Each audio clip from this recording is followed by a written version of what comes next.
ایک बुजुर्ग थे ना, तो वो दिल्ली में सुबह का थोड़ा बहुत नाश्ता, गरीब आदमी थे, बुढ़ापा भी बड़ा था, नजर भी कम ही आता था, तो वो सुबह के टाइम कुछ थोड़ी सी दुकानदारी करते थे, नाश्ता वाश्ता लगाते थे रिज़्क़ हलाल के लिए। उनको ना लोग खोटा सिक्का दे जाते अक्सर। खोटे सिक्के का पता है? नहीं पता? पता है? या हाँ करो या ना करो। खोटा सिक्का ना वो चांद तारा बना होता था या कुछ लिखा होता था, जब वो घिस जाता था ना ऊपर से पूरी तरह, तो उसे कहते थे ये सिक्का, तो वो लेता कोई नहीं था दुकानदार, खोटा सिक्का उसको कहते थे। वो बाबा जी के पास जब को लेके जाता ना कि बाबा जी ये रख ले और खाना दे दे, तो बाबा जी ने एक दो दफा पलट के देखते, फिर रख लेते, फिर वो खाना दे देते।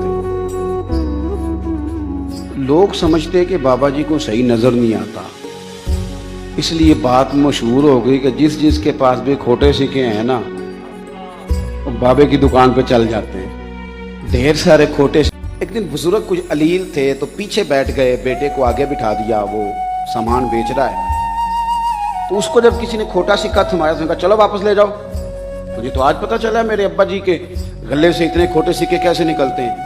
तो बुजुर्गों ने उठ के ना बेटे की पुश्त पे हाथ रखा, कहने लगे पुत्र मैंने सारी उम्र लिए हैं, तो एक लेके नाराज हो गया, सारी उम्र लिए। अच्छा बड़ा हैरान हुआ, वो बंदे भी सुनने लग गए, कहने लगे बाबा जी आपको पता चलता है खोटा सिक्का? कहने लगे बिल्कुल पता चलता है। लेते क्यों हो? सोच देखो। कहने लगे ले इसलिए लेता हूँ, दो बातें मेरे ज़हन में इसलिए ले लेता हूँ। एक तो बात यह है कि तुमने खोटा सिक्का किसी और को दे के भी तो लूटना ही है ना, तो मैं चाहता हूँ मुझे लूट लो, बाकी मुसलमान बच जाएं। मुझे लूट लो, मैं ढालू ना, ये अखलाक है मुसलमानों का। मैं लुट जाता हूँ, मेरा गुजारा चलता है, मेरे खर्चे थोड़े, कोई और ना लुट जाए।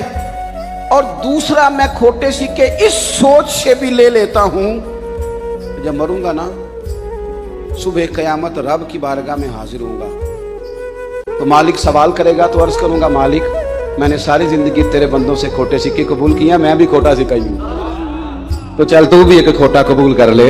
सारी जिंदगी तेरे बंदों से। आला इखलाक तो यह है कि आप ढाल बन जाएं, आप किसी बंदे को कभी तकलीफ आने न दें, आप किसी का नफा करने की कोशिश करें, लेकिन खुद गर्ज बना दिया गया हमें। इस तरह का माहौल दुनिया में बनाया गया कि हर बंदा खुद गर्ज नजर आता है, इस तरह माल खाया जा सकता है। बल्कि अल्लाह माफ करे शादी ब्याह पे भी देखा जाता है कि पैसे कितने मिले।